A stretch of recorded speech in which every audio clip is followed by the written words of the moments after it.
ಮಜ್ಜಿ ಮಸಾಲ. ಎಂತ ಅಡಿಗೆಯ ರುಚಿಯಾಗೋ ರಹಸ್ಯವು 20 ರೂಪಾಯಿ. ಬೀದರ್ ರಸ್ತೆಗಳ ದುಸ್ಥಿತಿಗೆ ಸಾರ್ವಜನಿಕರು ಆಕ್ರೋಶವನ್ನು ಹೊರಹಾಕಿದ್ದಾರೆ. ಗುಂಡಿಗಳ ನಡುವೆ ಜೀವವನ್ನ ಪಣಕ್ಕಿಟ್ಟು ವಾಹನವನ್ನ ಸಂಚಾರ ಮಾಡಬೇಕಾದಂತಹ ಪರಿಸ್ಥಿತಿ ಇದೆ.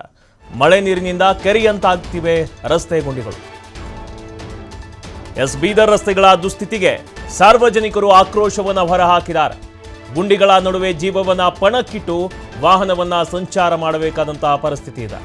ಮಳೆ ನೀರಿನಿಂದ ಕೆರೆಯಂತಾಗಿದೆ ರಸ್ತೆ ಗುಂಡಿಗಳು. ಗುಂಪಾ, ಮೈಲೂರು, ಚಿದ್ರಿ ಏರಿಯಾಗಳಲ್ಲಿ ಗುಂಡಿಗಳು ದರ್ಬಾರ್ ಮಾಡ್ತಿವೆ. ಹೊಸ ಬಸ್ ನಿಲ್ದಾಣದ ಸಂಪರ್ಕ ರಸ್ತೆಯಲ್ಲಿ ಇದು ನರಕಯಾತನೆ ಆಗ್ತಾ ಇರೋದು. ಇನ್ನು ಸಿಎಂ ಸಚಿವರು ಭೇಟಿ ವೇಳೆ ಮಾತ್ರ ಈ ರಸ್ತೆಯನ್ನ ದುರಸ್ತಿಯನ್ನ ಮಾಡ್ತಾರಂತೆ.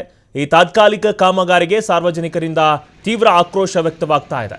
ಸಿಎಂ ಮತ್ತು ಸಚಿವರು ಭೇಟಿಯನ್ನು ಮಾಡದಂತಹ ವೇಳೆಯಲ್ಲಿ ಮಾತ್ರ ಈ ಒಂದು ರಸ್ತೆಯನ್ನ ತಾತ್ಕಾಲಿಕವಾಗಿ ದುರಸ್ತಿ ಮಾಡ್ತಾರೆ ಮತ್ತು ಅದೇ ಪರಿಸ್ಥಿತಿ ಆಗುತ್ತೆ.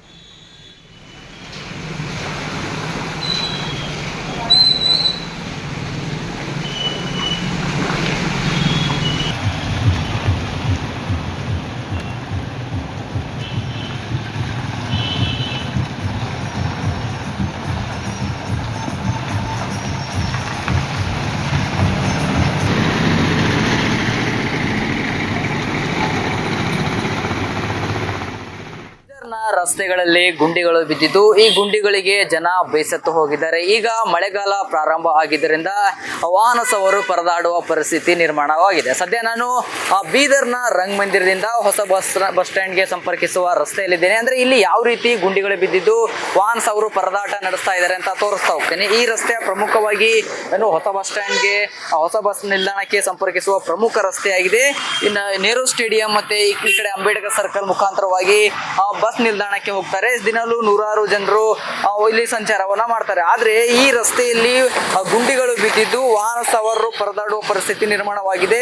ಕೆಲವು ದಿನಗಳ ಹಿಂದಷ್ಟೇ ಇಲ್ಲಿಗೆ ಒಂದು ರಾಜಕೀಯ ನಾಯಕರು ಬರ್ತಾ ಇದ್ದಂತೆ ಗುಂಡಿಗಳನ್ನ ಮುಚ್ಚುವ ಕೆಲಸವನ್ನ ಮಹಾನಗರ ಪಾಲಿಕೆಯವರು ಮಾಡಿದ್ರು. ಆದ್ರೆ ಇವಾಗ ಮತ್ತೆ ರಸ್ತೆ ಅದು ಗುಂಡಿಗಳಲ್ಲಿ ಏನೋ ರಸ್ತೆ ಮೇಲೆ ಮರಳನ್ನ ಹಾಕಿದ್ರು. ಆ ಮರಳು ಹೋಗಿದ್ದರಿಂದ ಮತ್ತೆ ಗುಂಡಿಗಳು ಬಿದ್ದಿದೆ. ಆ ಗುಂಡಿಗಳಲ್ಲಿ ಇವಾಗ ಮಳೆ ನೀರು ನಿಂತಿದ್ದು ಸಂಪೂರ್ಣವಾಗಿ ರಸ್ತೆಗಳು ಏನು ಕೆರೆಯಂತಾಗಿವೆ. ಹೀಗಾಗಿ ವಾಹನ ಸವಾರರು ಪರದಾಡುವ ಪರಿಸ್ಥಿತಿ ನಿರ್ಮಾಣವಾಗಿದೆ. ನೀವು ನೋಡ್ತಿದ್ದೀರಲ್ಲ ದೃಶ್ಯದಲ್ಲಿ ಹೇಗೆ ನೋಡಿ ಯಾವುದೇ ಒಂದು 2 ವೀಲರ್ ಇರಲಿ 4 ವೀಲರ್ ಇರಲಿ ವಾಹನ ಸವಾರರು ಪರದಾಡುವ ಪರಿಸ್ಥಿತಿ ನಿರ್ಮಾಣವಾಗಿದೆ. ಅದೇ ರೀತಿ ಆಟೋ ಕೂಡ ಹೇಗೆ ಹೋಗ್ಬೇಕು ಅನ್ನೋ ಪರಿಸ್ಥಿತಿ ಕೂಡ ನಿರ್ಮಾಣವಾಗಿದೆ. ಆದಷ್ಟು ಬೇಗ ಮಹಾನಗರ ಪಾಲಿಕೆಯ ಅಧಿಕಾರಿಗಳೇನಿದ್ದಾರೆ ಅಧಿಕಾರಿಗಳು ಎಚ್ಚೆತ್ತುಕೊಂಡು ಈ ರಸ್ತೆಯನ್ನ ದುರಸ್ತಿ ಮಾಡ್ತಾರ ಅಥವಾ ಇದೇ ರೀತಿಯನ್ನ ಮುಂದುವರಿಸಿ ವಾಹನ ಸವಾರರು ಮತ್ತಷ್ಟು ಪರದಾಡುವ ಪರಿಸ್ಥಿತಿ ನಿರ್ಮಾಣ ಮಾಡ್ತಾರ ಅನ್ನೋದನ್ನ ಒಂದು ಪ್ರಶ್ನೆಯನ್ನ ಮೂಡ್ತಾ ಇದೆ. ನಾನು ಸಂಗಮೇಶ್ ಮೈತ್ರಿ, TV5 ಕನ್ನಡ, ಬೀದರ್.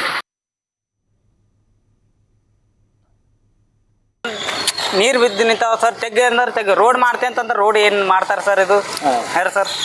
ಎಮ್ಮೆ ಅವ್ರಿಗೆ ಗೊತ್ತಾಗಲ್ಲ ಸರ್. ಅವ್ರಿಗೆ ಗೊತ್ತಾಗಲ್ಲ. ಅವ್ರೆಲ್ಲ ನೋಡ್ತಾ ಇರ್ತಾರೆ ಸರ್. ಅವರೆಲ್ಲ ಅಂದ್ರೆ ಪಬ್ಲಿಕ್ಕಿಗೆ ಏನದ ಅವ್ರೆ ಎಲ್ಲೇ ಇರ್ಲಕ್ಕ ಎಲ್ಲ ಇದು ಇರ್ಲಕ್ಕ ಅಂತಂದಪ್ಲೆ ಮಾತಾಡ್ತಾರೆ ಸರ್. ಈಗ ಅವ್ರು ಕಾರಣ ಹೋಗ್ತಾರೆ ಸರ್. ಸೀದಾ ಕಾರಣ ಹೋಗ್ತಾರೆ. ಇದೇನದ ಈ ಕಡೆ ಇದು ರೋಡ್ ತೆಗ್ಗದ ಆ ಕಡೆ ಪಾರ್ಕಿ ಆಗಾರ ಇರ್ತಾರೆ ಸರ್. ಅವ್ರು ರೋಡ್ ಚೇಂಜ್ ಮಾಡ್ತಾರೆ ಸರ್. ಅದು ಏನ್ ಹೇಳ್ತೀರಿ ಸರ್ ಅವ್ರಿಗೆ ಒಂದು ಲಾಸ್ಟ್ ಆಗಿ?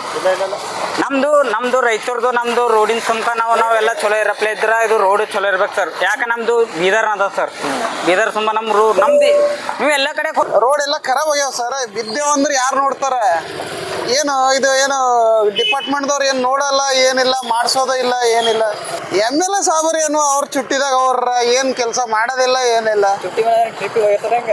ಏನು ಯಾರಿಗ ಗೊತ್ತು? ಏನು ಅವ್ರು ಏನು ಓಡಾಡಲ್ಲ ರೋಡಿನ ಮ್ಯಾಗ, ಗೊತ್ತಾಗ್ಬೇಕಲ್ಲ ಅವ್ರಿಗೂ.